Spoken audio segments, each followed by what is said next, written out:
Assignment 5, PBL Research by Ashley Gilliam and Liz Arlett. Problem.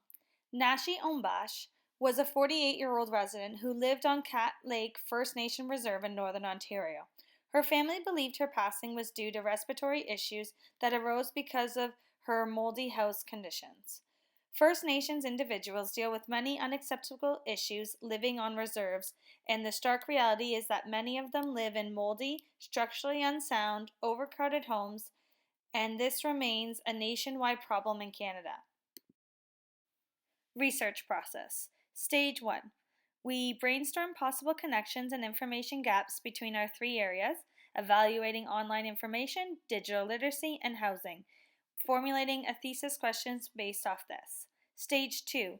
Then we compile the list of keywords to collect possible research. Some of those key phrases include First Nation reserves in Canada, First Nation housing, mold on reserves, First Nation building code, First Nation housing illness, Canadian climates and housing, home ownership on reserves, and etc. We were able to collect online articles and websites containing valuable information. Stage 3. Based off research, we evaluated our focus and narrowed the thesis question down to focus solely on housing conditions. Stage 4. Lastly, we transferred learning to come up with a list of viable solutions based on our research. Highlights of our research findings. Housing problems and factors. Lack of building codes, inadequate materials leading to deterioration and mold. Overcrowding. There are insufficient homes for the amount of people living on the reserves.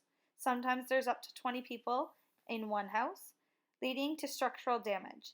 Nearly half the homes on the reserve contain levels of mold that are known to cause respiratory illnesses or other illnesses. Land does not belong to the First Nations people, but to the federal government.